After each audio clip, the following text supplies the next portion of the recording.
आज इस video lecture में हम एक्सरसाइज 1.3 को सॉल्व करेंगे।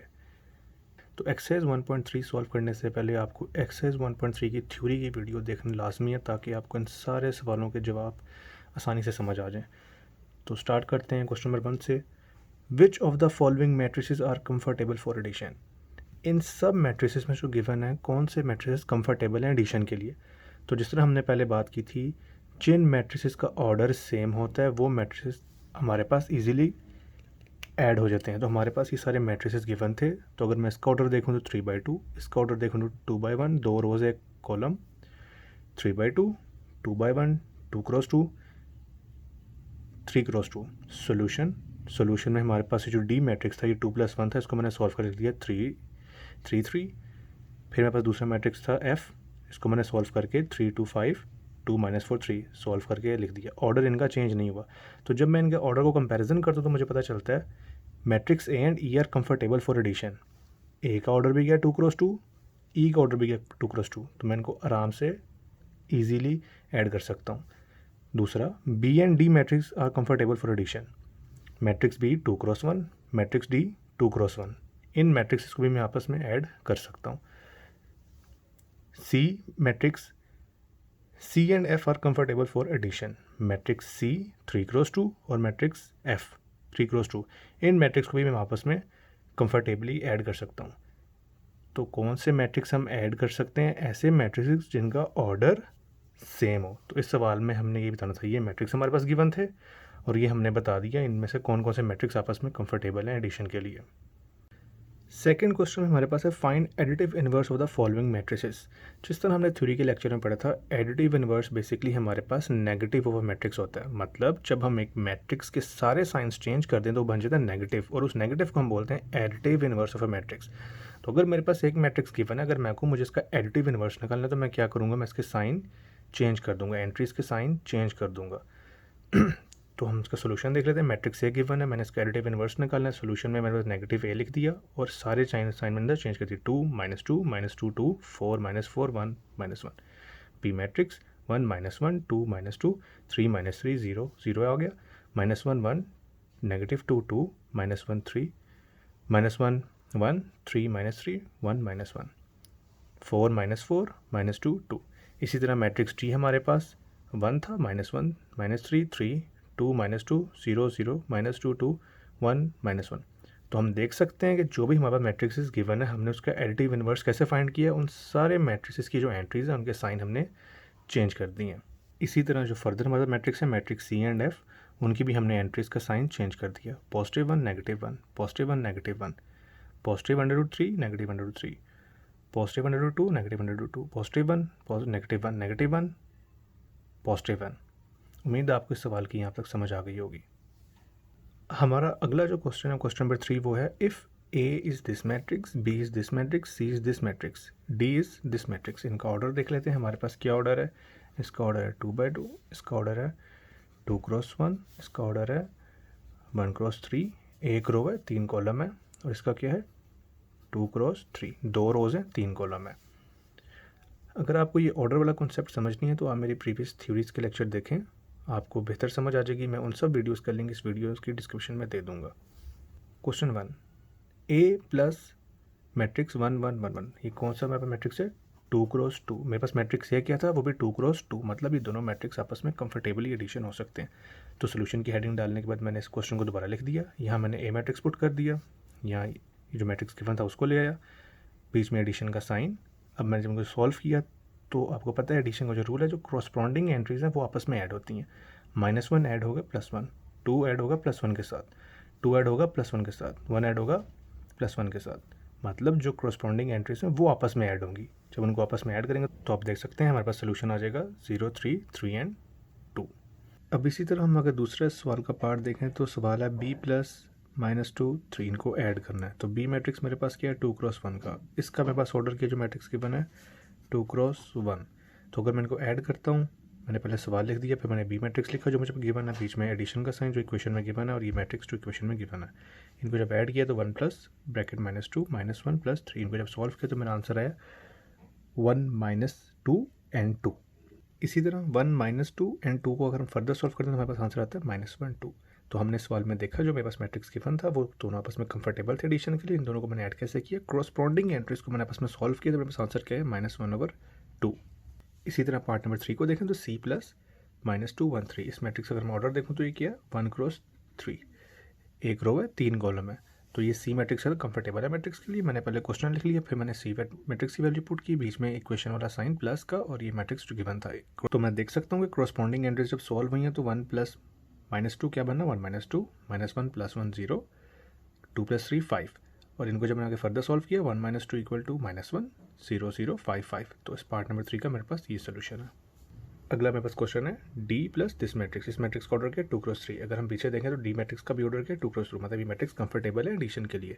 क्वेश्चन लिख दिया, D की वैल्यू लिख दी, इक्वेशन वाला साइन प्लस, इक्वेशन वाला मैट्रिक्स, क्रॉसपॉन्डिंग एंट्रीज को जब सॉल्व किया 1 + 0 का आंसर है 1, -1 + 2 1, 2 + 1 3, 0 + 0 0, 3 + 0 3, 2 + 1 3। तो इस सवाल का सोल्यूशन हमारे पास ये है। इसी तरह अगर आप पाँचवा पार्ट देखें तो हमारे पास यहाँ पे 2A, मतलब 2 को हमने मल्टीप्लाई करना है A मैट्रिक्स के साथ। तो मल्टीप्लिकेशन किस तरह होती है कॉन्स्टेंट की एक मैट्रिक्स के साथ, हम उसकी सारी एंट्रीज के साथ उस कॉन्स्टेंट को मल्टीप्लाई कर देते हैं। तो 2 मल्टीप्लाई हुआ -1 के साथ, 2 मल्टीप्लाई हुआ 2 के साथ, 2 मल्टीप्लाई हुआ 2 के साथ, 2 मल्टीप्लाई हुआ 1 के साथ। तो 2 मल्टीप्लाई बाय -1 -2, 2 2 4, 2 2 4, 2 मल्टीप्लाई बाय 1 = 2। हम एक कॉन्स्टेंट को मैट्रिक्स के कैसे मल्टीप्लाई करते हैं, अगर मैंने कॉन्स्टेंट को किसी भी मैट्रिक्स से मल्टीप्लाई करना है तो मैं उसकी सारी एंट्रीज को उस कॉन्स्टेंट से मल्टीप्लाई कर दूंगा तो मेरे पास आंसर क्या आ जाएगा 2A का। इसी तरह अगला पार्ट -1 B मैट्रिक्स लिखा और इसकी सारी एंट्रीज को मैंने किससे मल्टीप्लाई कर दिया -1 के साथ। इसके साथ कोई ऑर्डर वाला चक्कर नहीं होता कि हम ऑर्डर देखेंगे, ऑर्डर नहीं देखते, जो भी कॉन्स्टेंट है उसको एक मैट्रिक्स की सारी एंट्रीज से मल्टीप्लाई कर देंगे तो हमारे पास वो रिजल्ट आ जाता है। थ्योरी के लेक्चर में इसको बहुत अच्छे तरीके से समझाया। -1 मल्टीप्लाई बाय 1 -1 -1 मल्टीप्लाई हुआ -1 के साथ तो माइनस माइनस प्लस। आप लोगों को ये तो कॉन्सेप्ट समझ आता होगा कि जब हमारे पास एक टर्म के साथ माइनस का निशान और दूसरी टर्म के साथ माइनस का निशान तो आंसर क्या आता है माइनस माइनस प्लस। एक टर्म के साथ प्लस का निशान है, दूसरी टर्म के साथ माइनस का निशान है तो आंसर क्या आएगा प्लस माइनस माइनस। इसी तरह अगर एक टर्म के साथ माइनस का निशान है, दूसरी टर्म के साथ मेरे पास क्या निशान है प्लस का, तो आंसर क्या आएगा माइनस प्लस माइनस। और अगर एक टर्म के साथ प्लस का निशान है, दूसरी टर्म के साथ प्लस का निशान है तो आंसर क्या आएगा प्लस। तो प्लस मेरे पास किन दो केसेस में आता है plus plus plus minus minus plus, या तो दोनों टर्म्स का साइन नेगेटिव होगा तो आंसर क्या आएगा मल्टीप्लाई करके प्लस, प्लस प्लस होगा तो प्लस, दोनों में से किसी एक का निशान भी चेंज होगा तो आंसर क्या आएगा माइनस। तो ये दोनों साइन क्या कहते हैं माइनस, माइनस मल्टीप्लाई पे माइनस इक्वल टू प्लस। उम्मीद है आपको ये साइंस मल्टीप्लिकेशन का कॉन्सेप्ट समझ आ गया होगा। हम चलते हैं अगले सवाल की तरफ। सवाल नंबर 7, -2 को हमने मल्टीप्लाई करना है C के साथ। तो C मैट्रिक्स मैंने सारा लिख दिया, -2 मल्टीप्लाई हुआ 1 के साथ, -2 मल्टीप्लाई हुआ -1 के साथ, -2 मल्टीप्लाई हुआ 2 के साथ, -2 मल्टीप्लाई बाय 1, यहाँ पे माइनस है, यहाँ पे प्लस है, यहाँ पे माइनस है, यहाँ पे प्लस है, तो माइनस प्लस माइनस -2, माइनस है माइनस है, माइनस माइनस क्या आएगा प्लस, तो 2 1 = 2 पॉजिटिव 2। इसी तरह -2 2, इधर एक माइनस का निशान है, दूसरी टर्म के साथ प्लस का निशान है, तो माइनस प्लस माइनस माइनस 2 2 = 4 -4। तो इस सवाल का ये आंसर है। उम्मीद है आपको यहाँ तक इन सारे सवालों की समझ आ गई होगी। Part number 8 3D। D matrix लिख दिया, 3 से मल्टीप्लाई करना है तो कैसे मल्टीप्लाई होगा, सारी इस मैट्रिक्स की एंट्रीज को हम 3 से अगर मल्टीप्लाई करते हैं तो हमारे पास क्या आ जाएगा 3D। 3 1 = 3, 3 1 = -3 -1 = -3, 3 2 = 6, 3 0 = 0, 3 3 = 9, 3 2 = 6। इसी तरह पार्ट नंबर 9 इस सवाल का लास्ट पार्ट 3C। सी मैट्रिक्स लिख दिया, साथ 3 लिख दिया, सारी एंट्रीज को 3 से मल्टीप्लाई कर दिया तो मेरे पास आंसर क्या आ गया 3 - 3 6, जो कि क्या है 3C। अब हमारे पास है question number 4, perform the indicated equations and simplify the following. हमारे पास इक्वेशंस लिखी, हमने उनको सॉल्व करना है। सिंप्लीफाई का मतलब होता है उनको सॉल्व करें। पार्ट नंबर 1, ब्रैकेट लगी है, दो मैट्रिक्स ऐड हो रहे हैं, फिर ब्रैकेट के बाहर ये है। याद रखें जब भी इक्वेशन के अंदर ब्रैकेट आ जाए तो सबसे पहले ब्रैकेट वाले सॉल्व करते हैं। तो मैं सबसे पहले इस इक्वेशन के अंदर इनको सॉल्व करूंगा, फिर आगे फर्दर सॉल्व करूंगा। तो इन दो मैट्रिक्स को एडिशन कर लेते हैं। सबसे पहले क्यों सॉल्व करूँ, सबसे पहले क्योंकि इनके आसपास स्मॉल ब्रैकेट लगी हुई है। क्रॉसपॉन्डिंग एंट्रीज आपस में ऐड हो गई, 1 + 0, 0 + 2, 0 + 3, 1 + 0। इनको जब फर्दर सॉल्व किया तो मेरे पास आंसर क्या है 1 2 3 1। साथ वाला मैट्रिक्स मेरे साथ साथ चलता हुआ रहा है, इक्वेशन का प्लस मेरे साथ साथ चलता हुआ आ रहा है। अब जब मैंने स्मॉल ब्रैकेट को सॉल्व कर लिया तो अब मैं इन दोनों को ऐड करूँगा आपस में। तो क्रॉसपॉन्डिंग एंट्रीज आपस में ऐड हो गई। तो जब क्रॉसपॉन्डिंग एंट्रीज मेरे पास ऐड हो गई तो मैं इनको देख सकता हूँ 1 + 1 2, 3 + 1 4, 2 + 1 3 एंड 1 + 0 = 1। तो इस सवाल का मेरे पास ये सोल्यूशन है। इसी तरह part number 2, this matrix, small bracket के अंदर दो मैट्रिक्स हो लगे हैं, बीच में कौन सा निशान है माइनस का, मतलब मैं पहले इस स्मॉल ब्रैकेट को सॉल्व करूंगा फिर आगे इसको फर्दर प्लस करूंगा। तो इन दोनों का रिजल्ट क्या मेरे पास आता है वो देख लेते हैं। 0 - 1 1, 3 - 1 1, 2 - 1 1, 0 - 0। जिस तरह एडिशन का रूल है उसी तरह सब्ट्रैक्शन का रूल है कि आपस की क्रॉसपोंडिंग एंट्रीज के आप उसको ऐड भी कर सकते हैं, सब्ट्रैक्ट भी कर सकते हैं। तो इनको जब सॉल्व करते हैं तो 0 -1 -1 2 -1 1 3 -1 2 0 -0। अब जब मेरे पास इस मैट्रिक्स का रिजल्ट आ गया, ब्रैकेट का रिजल्ट आ गया, तो मैं इसको इसके साथ सॉल्व कर सकता हूँ। मैंने इसको क्रॉसपोंडिंग एंट्रीज को ऐड किया तो मेरे पास आंसर क्या आ गया, 1 -1 2 1 1। और जब मैंने 1 -1 को फर्दर सॉल्व किया तो मेरे पास फाइनल आंसर क्या आ गया, 0 2 1 1। कोई भी मुश्किल कॉन्सेप्ट नहीं है। जब भी आपने एडिशन करनी है, सब्ट्रैक्शन करनी है, तो आपने क्रॉसपोंडिंग एंट्रीज को सॉल्व करना है। और ब्रैकेट्स के केस में आपने सबसे पहले स्मॉल ब्रैकेट्स को सॉल्व करना है और उसके बाद आपने फर्दर इक्वेशन को सॉल्व करना है। Part number 3, this matrix small brackets this matrix minus this matrix. तो जो ब्रैकेट के अंदर मेरे पास मैट्रिक्स है, पहले मैं इनको सॉल्व कर लेता हूँ। क्रॉसपोंडिंग एंट्रीज आपस में नेगेटिव हो गई, 1 -2 0 -2 2 -2। इनको सॉल्व किया तो -1 -2 0। अब ये जो रिजल्ट आ गया इसको मैं इस इक्वेशन के साथ सॉल्व कर सकता हूँ। 2 3 मैट्रिक्स प्लस हो जाएगा इस मैट्रिक्स के साथ जो कि इसका रिजल्ट है ब्रैकेट्स वाली मैट्रिक्स का। तो 2 + -1 3 + -2 1 + 0। 2 + -1 का आंसर आ गया 2 -1, 3 + -2 का आंसर आ गया 3 -2, 1 + 0 का आंसर आ गया 1। 2 - 1 = 1, 3 - 2 1 1 = 1। तो इस क्वेश्चन नंबर 3 का मेरे पास आंसर आ गया ये। पार्ट नंबर 4, 3 × 3 का मैट्रिक्स है। 3 × 3 का मैट्रिक्स है, मतलब हम आपस में इनको सॉल्व कर सकते हैं। क्रॉसपोंडिंग एंट्रीज को आपस में सॉल्व कर लिया। 1 + 1 का 2, -1 + 2 1 0 + 3 3, 2 + 1 3 -1 + 2 1 3 + 1 4, 3 + 1 4 -1 + 2 1 2 + 3 5। क्रॉसपोंडिंग एंट्रीज जब हमने ऐड किया तो मेरे पास आंसर आ गया ये। पार्ट नंबर 5 में मैं जब क्रॉसपोंडिंग को सॉल्व करता हूँ तो मेरे पास आंसर क्या आ जाता है, 2 0 3 2 2 2 1 2 2 3 1 1 1। पार्ट नंबर 6 के अंदर मेरे पास फिर ब्रैकेट्स आ गए, तो मैं पहले ब्रैकेट्स वालों को सॉल्व करूँगा। इनकी क्रॉसपोंडिंग एंट्रीज को जब मैं ऐड करता हूँ तो मेरे पास आंसर आता है 3 1 3 1। और जब इस सोल्यूशन को मैं रिमेनिंग इक्वेशन के साथ सॉल्व करता हूँ तो मेरे पास आंसर आ जाता है 4 2 4 2। अब हमारे पास है question number 5, for the matrices A, P and C verify the following. 3 matrices हमारे पास गिवन है 3 × 3 के, तीनों का ऑर्डर सेम है। इसका मतलब ये सारे मैट्रिक्स आपस में कंफर्टेबल है एडिशन के लिए। तो पहला पार्ट देख लेते हैं, A + C = C + A। एक लेफ्ट हैंड साइड है, एक राइट हैंड साइड है, तो दोनों को मुझे इंडिविजुअली सॉल्व करना है। लेफ्ट हैंड साइड मेरे पास क्या है, A + C। मैंने A मैट्रिक्स लिख दिया, B मैट्रिक्स लिख दिया, दोनों की क्रॉसपोंडिंग एंट्रीज को आपस में ऐड करके लिख दिया। क्रॉसपोंडिंग एंट्रीज को ऐड करने के बाद लिखने के बाद जब मैंने उनको सॉल्व किया तो मेरे पास ये रिजल्ट आया। 1 - 1 को जब मैंने फर्दर सॉल्व किया तो मेरे पास आया 0 2 2 2 1 0 3 4 2।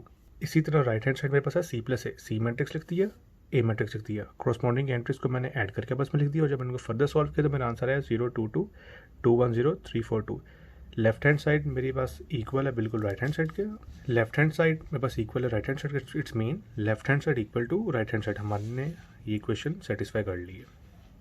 इसके बाद है part number B, A + B = B + A। Solution left hand side A + B।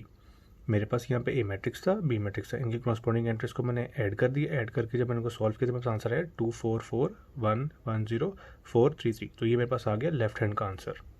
और राइट हैंड साइड मेरे पास क्या है, B + A। B matrix plus A matrix, इन दोनों को जब मैंने सॉल्व किया क्रॉसपोंडिंग एंट्रीज को सॉल्व किया तो मेरे पास आंसर आ गया 2 1 2 4 4 1 1 0 4 3 3। It's mean left hand side equal to right hand side. Part number 3 मेरे पास क्या है, B + C C + A। Left hand side मेरे पास क्या है, B + C B + C।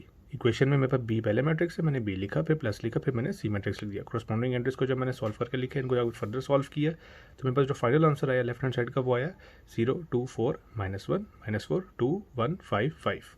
Right hand side C + B C matrix लिख दिया प्लस एंड इक्वेशन के हिसाब से फिर बाद में B मैट्रिक्स लिख दिया। क्रॉसपोंडिंग एंट्रीज को जब मैंने सॉल्व करके लिखा और इनको जब फर्दर मैंने सॉल्व किया तो मेरे पास आंसर आया 0 2 4 -1 4 2 1 5 5।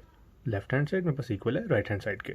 Part number 4, A + bracket B + A = 2A + B। मेरे पास लेफ्ट हैंड साइड क्या आ गई, A + B + A।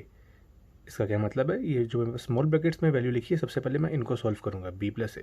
इक्वेशन के हिसाब से पहले B लिख दिया, फिर प्लस लिख दिया, फिर इनको मैं इसलिए सॉल्व करूँ बिकॉज ये स्मॉल ब्रैकेट में जो भी चीज़ होती है उसको हम पहले सॉल्व करते हैं। क्रॉसपोंडिंग एंट्रीज को जब सॉल्व किया तो रिजल्ट आया 2 4 4 1 1 0 4 3 3।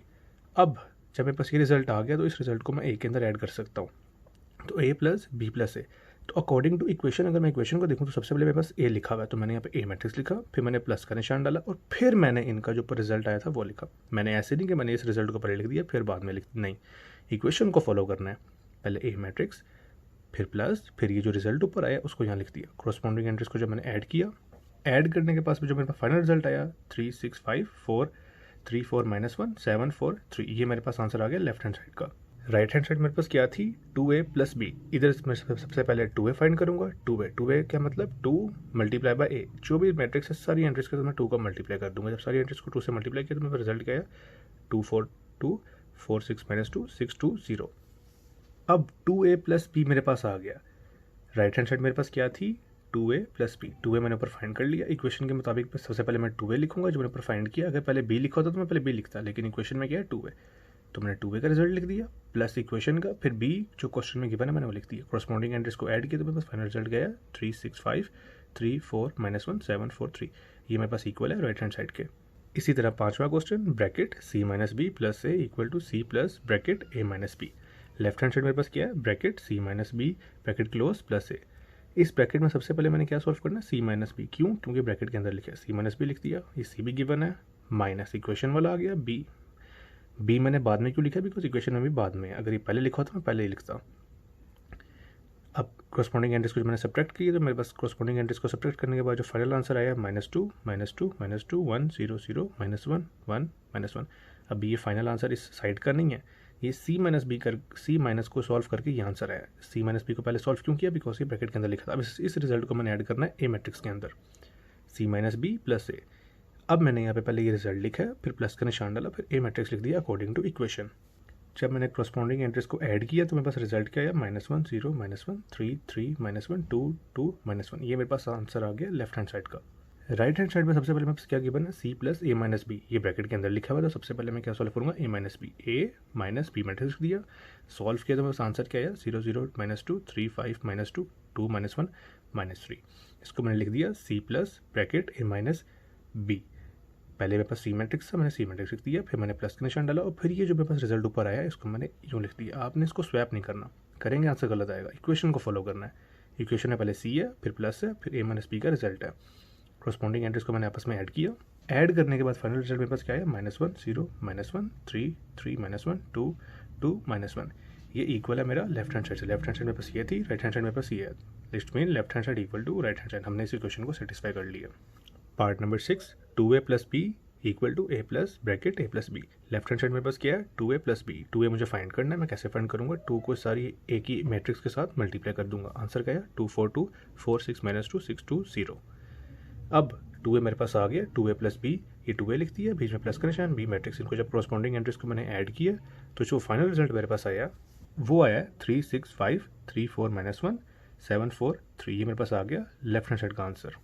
राइट हैंड साइड मेरे पास क्या थी a + a + b। ब्रैकेट में क्या लिखा हुआ a + b। सबसे पहले मैं इनको सॉल्व करूंगा। जब मैंने इनको सॉल्व किया तो मेरा आंसर आया 2 4 4 1 1 0 4 3 एंड 3। अब इक्वेशन क्या थी a + b, a + bracket a + b। तो ब्रैकेट वाला जो रिजल्ट है वो बाद में आएगा। क्यों? क्योंकि इक्वेशन में बाद में लिखा हुआ है। तो सबसे पहले क्या लिखा हुआ a मैट्रिक्स प्लस b, फिर ये रिजल्ट, ये जो मैंने फाइंड किया उसको लिख दिया। कॉरस्पॉन्डिंग एंट्रीज को मैंने ऐड किया आपस में। ऐड करने के बाद मेरे पास फाइनल रिजल्ट आया वो है 3 6 5 3 4 -1 7 4 3। आप देख सकते हैं लेफ्ट हैंड साइड इक्वल है राइट हैंड साइड के। It's mean this equation is satisfied. Part number 7 bracket c - b bracket close -a bracket c - a bracket close -b। Left hand side क्या है bracket c - b -a। Bracket को पहले solve कर लिया। Corresponding entries को जब solve किया तो मेरे पास आंसर है -2 -2 -2 +1 0 0 -1 1 -1। अब जब मैंने इक्वेशन लिखी है तो पहले मैंने रिजल्ट लिखा, फिर माइनस का निशान, फिर a अकॉर्डिंग टू इक्वेशन। तो मैंने सबको जब फर्दर सॉल्व किया तो बस फाइनल रिजल्ट आया लेफ्ट हैंड साइड का वो है -3 -4 -3 -1 -3 1 -4 0 एंड -1। अब राइट हैंड साइड मेरे पास क्या है bracket c - a bracket close -b। पहले मैंने c को लिख दिया, फिर माइनस का निशान, फिर मैंने a को लिख दिया। जब मैंने कॉरस्पॉन्डिंग एंट्रीज को सब्ट्रैक्ट किया तो बस रिजल्ट आया -2 -2 0 -2 -5 2 -3 2 2। अब जो प्रॉपर इक्वेशन मेरे पास क्या थी bracket c - a bracket close -b। इसको मैंने पहले सॉल्व किया क्योंकि ब्रैकेट के अंदर है। इस रिजल्ट को पहले लिखा, फिर माइनस को, फिर b को। ऐसे क्यों लिखा? इस इक्वेशन को मुताबिक, इस इक्वेशन को देख के मैंने लिखा। अब जब मैंने इनकी कॉरस्पॉन्डिंग एंट्रीज को फर्दर सब्ट्रैक्ट किया तो मेरे पास जो फाइनल रिजल्ट आया वो आया -3 -4 -3 -1 -3 1 -4 0 -1। ये इक्वल है लेफ्ट हैंड साइड के। It's mean right hand side मेरी लेफ्ट हैंड साइड में भी किसकी इक्वल हो गई राइट हैंड साइड के। This equation is satisfied. Part number 8 bracket a + b bracket close +c equal to a + bracket b + c। Left hand side मेरे पास क्या है bracket a + b plus bracket close +c। Bracket में जो था मैंने उसको पहले लिख दिया a प्लस बी। कॉरस्पॉन्डिंग को जब सॉल्व किया तो मेरे पास आंसर गया, फाइनल आंसर 244110433। ये लेफ्ट हैंड साइड का आंसर है, ये सिर्फ अभी a प्लस बी का आंसर है। अब मैंने इस पूरी क्वेश्चन को लिख दिया बिकॉज मैं a प्लस बी फाइंड कर चुका हूँ। पहले इसका रिजल्ट लिखा, फिर प्लस लिखा, फिर मैंने सी मैट्रिक्स लिखा। कॉरस्पॉन्डिंग एंट्रीज को जब मैंने ऐड किया तो मेरे पास फाइनल रिजल्ट आया लेफ्ट हैंड साइड का 145 1 -1 1 465। राइट हैंड साइड मेरे पास है a plus bracket b plus C, b plus C, b plus C. इनको जब मैंने कॉरस्पॉन्डिंग एंट्रीज को सॉल्व किया आंसर आया 0 2 4 -1 -4 2 1 5 5। मैंने b प्लस सी को इसलिए पहले सॉल्व किया बिकॉज ये ब्रैकेट के अंदर लिखा हुआ था। अभी प्रॉपर इक्वेशन क्या है मेरे पास, a plus bracket b plus C bracket close. ये रिजल्ट मेरे पास आ गया, बट अकॉर्डिंग टू इक्वेशन पहले मैं a लिखूंगा, फिर मैं प्लस का निशान डालूंगा, फिर मैं वो रिजल्ट लिखूंगा जो ऊपर आया। इसको जब मैंने फर्दर सॉल्व किया तो फाइनल रिजल्ट मेरे पास आया 145 1 -1 1 465। It's mean left hand side equal to right hand side. ये लेफ्ट हैंड साइड लिखी हुई है, ये राइट हैंड साइड लिखी हुई है। अब है part number 9, a plus B minus C equal to a bracket bracket a minus C bracket close plus b। Left hand side क्या है मेरे पास, a plus bracket b minus C. b minus C को पहले solve किया, answer आया 2 2 2 -1 0 0 1 -1 1। जब equation पूरी लिख दी, a plus bracket b minus C, a matrix आ गया प्लस ये जो ऊपर रिजल्ट आया b माइनस सी का वो लिख दिया। कॉरस्पॉन्डिंग एंट्रीज को ऐड किया, ऐड करके जो फाइनल रिजल्ट है मेरे पास वो गया 343 +1 3 -1 4 0 1। लेफ्ट हैंड साइड आ गई। राइट हैंड साइड मेरे पास क्या है, a bracket bracket a minus C bracket close plus b। Bracket में जो था a माइनस सी उसको पहले सॉल्व कर लिया, आंसर आया 2 2 0 2 5 -2 3 -2 -2। जब पूरी क्वेश्चन लिखी तो जो रिजल्ट है वो पहले लिख दिया प्लस b प्लस एंड फिर b का मैट्रिक्स लिख दिया। और जो फाइनल रिजल्ट मेरे पास आया वो आया 343 1 3 -1 4 0 1। It's mean left hand side equal होगी राइट हैंड साइड के। Part number 10, 2a plus 2b equal to 2 bracket a plus b। Left hand side मेरे पास क्या है 2a प्लस 2b। मुझे पहले यहाँ फाइंड करना है 2a कैसे फाइंड करेगा, a मैट्रिक्स के अंदर मैं 2 एंट्रीज को सारी एंट्रीज का 2 को मल्टीप्लाई कर दूंगा। बस क्या आंसर आया 2 4 2 4 6 -2 6 2 0। 2b निकालने के लिए 2 को मल्टीप्लाई कर दूंगा b मैट्रिक्स की सारी एंट्रीज के साथ। बस क्या आंसर आया 2 4 6 -2 -4 2 2 4 6। अच्छा मेरे पास 2a भी आ गया 2b भी आ गया, तो अब इनको ऐड कर सकता हूँ। इक्वेशन में मेरे पास 2a था 2b था। पहले मैंने इसकी 2a की वैल्यू फाइंड की, फिर मैंने 2b की वैल्यू फाइंड की। दोनों की वैल्यूज मेरे पास आ गई, अब मैं दोनों को ऐड कर दूंगा। जब दोनों को मैंने ऐड किया तो फाइनल रिजल्ट मेरे पास आया लेफ्ट हैंड साइड का वो आया 488 2 2 0 8 6 6। राइट हैंड साइड मेरे पास क्या है 2 bracket a plus b bracket close a plus b। क्योंकि ब्रैकेट में है तो पहले मैं a प्लस बी को सॉल्व करूंगा। जब मैंने उनको सॉल्व किया मेरे पास आंसर आया 2 4 4 1 1 0 4 3 3। अब मेरे पास a प्लस बी आ चुका तो मैं इसको 2 के साथ मल्टीप्लाई कर सकता हूँ। ब्रैकेट में था इसलिए मैंने पहले a प्लस बी को सॉल्व किया। अगर ब्रैकेट में ना होता तो मैं डायरेक्ट करता, लेकिन ये ब्रैकेट में है तो a प्लस बी, इनका रिजल्ट ऊपर आ गया। अब मैं इस रिजल्ट को 2 के साथ मल्टीप्लाई कर सकता हूँ। जब मैं इस मैट्रिक्स को मैं 2 की सारी एंट्री से मल्टीप्लाई करूँ तो मैं फाइनल रिजल्ट आ गया 488 2 2 0 8 6 6। It's mean left hand side equal to right hand side. Question number 6, if a is this matrix and b is this matrix find 3a minus 2b। मेरे पास a भी है b भी है, बट 3a नहीं है मेरे पास और 2b भी नहीं है। तो 3 कैसे निकालूंगा, 3 को मल्टीप्लाई कर दूंगा मैं a मैट्रिक्स के साथ, तो क्या आएगा मेरे पास 3 9 -6 12। इसी तरीके से 2b कैसे आएगा, b मैट्रिक्स को मैं 2 से मल्टीप्लाई कर दूंगा तो मेरे पास फाइनल रिजल्ट का आया 0 -6 14 16। अब मैं 3a माइनस 2b फाइंड कर सकता हूँ। 3a लिखा माइनस 2b लिखा, इनकी जब मैं कॉरस्पॉन्डिंग एंट्रीज को सब्ट्रैक्ट किया तो मेरे पास फाइनल आंसर क्या आया 3 15 -20 -4।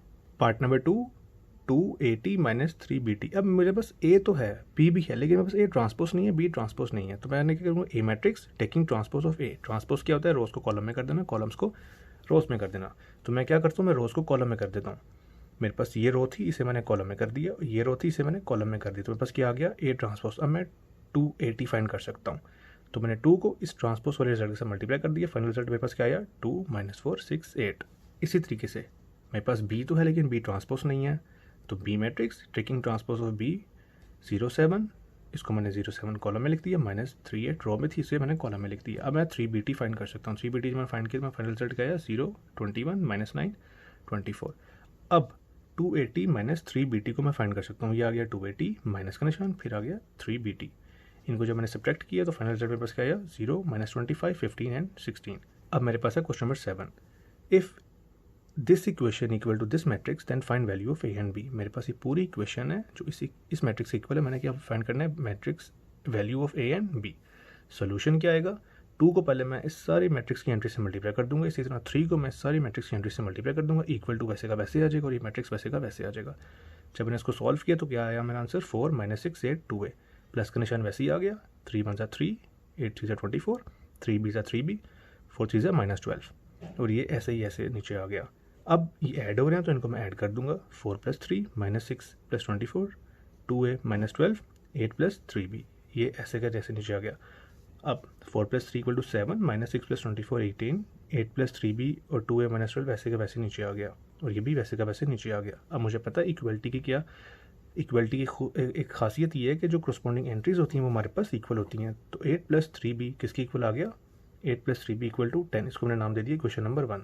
इसी तरह 2a - 12 = 1, इसको मैंने नाम दे दिया इक्वेशन नंबर 2। 2a - 12 किसके इक्वल हो गया, अपनी करस्पॉन्डिंग एंट्री के। इसी तरीके से फ्रॉम इक्वेशन 1 से मुझे क्या मिला, मैंने इक्वेशन 1 लिख दी, 8 + 3b = 10, 8 यहाँ प्लस हो रहा है, वहाँ जाके होगा नेगेटिव, 8 - 3 क्या आया 2, 3 यहाँ मल्टीप्लाई होता है, यहाँ के क्या होगा डिवाइड, तो b की वैल्यू क्या आ गई 2/3। इसी तरह फ्रॉम इक्वेशन 2 ये मैंने इक्वेशन 2 लिख दी, 2a - 12 = 1, यहाँ -12 था, वहाँ जाके क्या हो गया +12, 12 + 1 13, 2 यहाँ मल्टीप्लाई और यहाँ के क्या हो गया डिवाइड, तो a की वैल्यू क्या आ गई 13/2। अब हमारे पास है question number 8, if a is this matrix, b is this matrix, then verify that part number 1 bracket a + b bracket close transpose equal to a transpose plus b transpose. Left hand side हमारे पास क्या है, bracket a + b transpose, bracket के अंदर सबसे पहले क्या a + b, मतलब मैं पहले a + b फाइंड करूंगा, उसका जो रिजल्ट आएगा उसका मैं ट्रांसपोज लूंगा। a लिख दिया a according to equation a, फिर प्लस फिर b, सॉल्व किया तो मेरा आंसर क्या है 2 2 3 1। अब मैंने इसका क्या लेना है transpose, taking transpose of a + b, a + b का ट्रांसपोज लिया, t का निशान, जो रो थी उसे मैंने कॉलम में कन्वर्ट कर दिया, सेकंड रो को सेकंड कॉलम में कन्वर्ट कर दिया, यहाँ पे मेरा a + b का ट्रांसपोज हो गया, मतलब लेफ्ट हैंड साइड मेरी निकल आई। Right hand side a transpose plus b transpose, a और b तो मेरे पास है लेकिन मेरे पास ट्रांसपोज नहीं है उनका, a matrix taking transpose of a, रो थी उसे मैंने किस में कन्वर्ट कर दिया कॉलम में, रो थी 1 2 0 1 रो थी उसे मैंने कॉलम में कन्वर्ट कर दिया 0 1। B matrix taking transpose of b t, मेरे पास जो रो थी उसे मैंने कॉलम में कन्वर्ट कर दिया, सेकंड रो को मैंने सेकंड कॉलम में कन्वर्ट कर दिया। अब मेरे पास ए ट्रांसपोज भी आ गया, बी ट्रांसपोज भी आ गया। अब मैं इन दोनों को ऐड कर सकता हूँ, ऐड करके मेरे पास रिजल्ट क्या आया 2 3 2 1। ये जैसे हम देख सकते हैं कि लेफ्ट हैंड साइड इक्वल हो गई राइट हैंड साइड के, it's mean this equation is satisfied. Part number 2 bracket a - b bracket close transpose equal to a transpose minus b transpose. Left hand side मेरे पास क्या है, bracket a - b bracket close transpose, a - b, a लिख दिया b लिख दिया, दोनों को जब मैंने सॉल्व किया तो मेरे आंसर क्या है 0 - 2 1 1। अब मैं इसका ट्रांसपोज ले सकता हूँ, ब्रैकेट में सबसे पहले मैं क्या था a - b, इसीलिए मैंने इनको पहले सॉल्व किया, अब लेकिन मैं उसका ट्रांसपोज ले सकता हूँ, taking transpose of a - b का ट्रांसपोज 0 - 2 1 1, इसका ट्रांसपोज मैं लूँगा तो 0 1 को मैंने कन्वर्ट कर दिया, रो को मैंने कन्वर्ट कर दी कॉलम में, सेकंड रो को मैंने कन्वर्ट कर दिया सेकंड कॉलम में, -2 1 -2 1, ये मेरे पास किसका आंसर आ गया लेफ्ट हैंड साइड का। अब राइट हैंड साइड मेरे पास क्या है, a transpose minus b transpose taking transpose of a and b, because a and b तो मेरे पास है लेकिन उनका ट्रांसपोज नहीं है, तो a ट्रांसपोज क्या आ गया मेरे पास 1 2 0 1, b ट्रांसपोज 1 1 2 0। इन दोनों को जब मैंने सब्ट्रैक्ट किया अकॉर्डिंग टू इक्वेशन, पहले मैं ट्रांसपोज लिखूंगा, फिर मैं माइनस का निशान डालूंगा, फिर मैं b ट्रांसपोज लिखूंगा, जो फाइनल रिजल्ट मेरे पास क्या आया 0 1 -2 1। तो ये लेफ्ट हैंड साइड के इक्वल है right hand side, it's mean this equation is satisfied. Part number 3 a + a transpose is a symmetric matrix. आपको याद होगा जब हम सिमेट्रिक मैट्रिक्स की डेफिनेशन पढ़ रहे थे, मैं उस डेफिनेशन का जो कॉन्सेप्ट है उस वीडियो का लिंक इस वीडियो के डिस्क्रिप्शन में डाल दूंगा, आप उसको ज़रूर देखें। लेकिन एक बार थोड़ली याद कर लेते हैं, सिमेट्रिक मैट्रिक्स क्या होता है। एक मैट्रिक्स तब सिमेट्रिक होता है जब उस मैट्रिक्स का ट्रांसपोज किसके इक्वल हो जाए, उसके अपने इक्वल हो जाए। मतलब एक मैट्रिक्स ए है, अगर वो उसके अपने ट्रांसपोज के इक्वल हो गया तो वो क्या कहलाएगा सिमेट्रिक। इसी तरह आप समझें ये जो इक्वेशन है a + at, ये मेरे पास क्या है एक मैट्रिक्स, तो अगर ये पूरी इक्वेशन अपने ट्रांसपोज के इक्वल हो गई तो it's mean it's a symmetric. तो consider this whole equation a single matrix, this equation a + at transpose, इसका ट्रांसपोज अगर अपने a + a ट्रांसपोज के इक्वल है, इट्स मीन ये मेरे पास क्या है सिमेट्रिक। तो क्वेश्चन हमेशा हमें ऐसे आएगा, आपको सिमेट्रिक मैट्रिक्स की डेफिनेशंस और उसकी इक्वेशन याद होनी चाहिए, तब आप इसको अपनी कंडीशन खुद बनाएंगे। क्वेश्चन ऐसे गिवन था, ये कंडीशन मैंने खुद बनाई। अब इसमें से लेफ्ट हैंड साइड मेरे पास ये है a + a transpose bracket close transpose, A matrix मेरे पास ये आ गया, टेकिंग ट्रांसपोज ऑफ ए का जब मैंने ट्रांसपोज लिया तो मेरा रिजल्ट क्या आया 1 2 0 1। अब मेरे पास ए भी है और ए ट्रांसपोज भी है, तो मैंने पहले ए मैट्रिक्स लिख दिया, बीच में प्लस का निशान, फिर ए ट्रांसपोज लिख दिया, दोनों को ऐड किया तो मेरे पास फाइनल रिजल्ट क्या आया 2 2 2 2 2। अब मेरे पास ए प्लस ए ट्रांसपोज आ गया, तो मैं इसका क्या लिखूँ, taking transpose of A plus A transpose. अब मैंने इस पूरी टर्म का ट्रांसपोज लेना है। ए प्लस ए ट्रांसपोज का ट्रांसपोज क्या आएगा, 2 2, फर्स्ट रो को मैंने कन्वर्ट किया 2 2 में, सेकंड रो को मैंने कन्वर्ट कर दिया सेकंड कॉलम में, तो मेरे पास आंसर क्या आया 2 2 2 एंड 2। ये मेरे पास आंसर आ गया लेफ्ट हैंड साइड का। राइट हैंड साइड मेरे पास क्या है, A plus A transpose. A matrix है, taking transpose of A, because A तो मेरे पास है, ए ट्रांसपोज नहीं है। ए ट्रांसपोज लिए तो मेरे पास रिजल्ट क्या आया 1 2 0 1। अब मेरे पास ए भी है, ए ट्रांसपोज भी है, ए लिख दिया प्लस ए ट्रांसपोज, जब मैंने ऐड किया तो मेरे आंसर क्या आया 2 2 2 एंड 2। हम देख सकते हैं left hand side equal to right hand side, it's mean this equation is satisfied. It's mean A plus A transpose is a symmetric matrix. अगला पार्ट है मेरे पास, part number 4, A minus A T is a skew symmetric matrix. Skew symmetric matrix की क्या definition थी कि अगर एक मैट्रिक्स है मेरे पास, उसका ट्रांसपोज उसके नेगेटिव के इक्वल हो गया, तो इसका मतलब मेरे पास वो क्या है, स्क्यू सिमेट्रिक मैट्रिक्स। तो consider this equation a single matrix. इस मैट्रिक्स का ट्रांसपोज अगर इसके नेगेटिव ऑफ अ मैट्रिक्स के इक्वल है, it's mean this is a skew symmetric matrix. तो वही बात है, आपको क्वेश्चन ऐसे आएगा, आपको इसकी इक्वेशन याद होनी चाहिए, तब आप ये कंडीशन बनाएंगे। ये कंडीशन मैंने खुद बनाई है। लेफ्ट हैंड साइड किसके इक्वल है, bracket A minus A transpose का ट्रांसपोज, ए मैट्रिक्स आ गया, उसका जब मैंने ट्रांसपोज लिया मेरे पास आ गया 1 2 0 1। अब ए माइनस ए टी का जब मैंने लिया, ए आ गया, बीच में माइनस का निशान, फिर ए ट्रांसपोज, इसको जब मैंने सॉल्व किया तो मेरे पास क्या आंसर है 0 -2 2 एंड 0। अब मेरे पास ए माइनस ए टी आ चुका है, मैं कहूँगा इसका taking transpose of A minus A T. मैं इसका ट्रांसपोज लिया 0 2 -2 0, इसका ट्रांसपोज लूँगा तो फर्स्ट रो कन्वर्ट होगी फर्स्ट कॉलम में 0 2, सेकंड रो कन्वर्ट होगी सेकंड कॉलम में -2 0। ये मेरे पास किसका आंसर आ गया, लेफ्ट हैंड साइड का।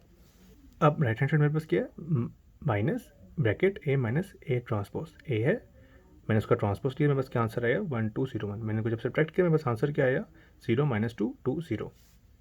अब मैंने क्या करना है, इसका नेगेटिव लेना है, इस इक्वेशन का नेगेटिव लेना है। नेगेटिव मतलब मैंने अंदर के साइन चेंज करने हैं, साइन चेंज करूँगा बस आंसर क्या आया 0 2 -2 0। It's mean left hand side equal to right hand side. इसी तरह पार्ट 5 मेरे पास है, B plus B transpose is a symmetric matrix. Symmetric matrix की क्या कंडीशन है कि एक मैट्रिक्स अगर अपने ट्रांसपोज के इक्वल है, it's mean it's a symmetric matrix.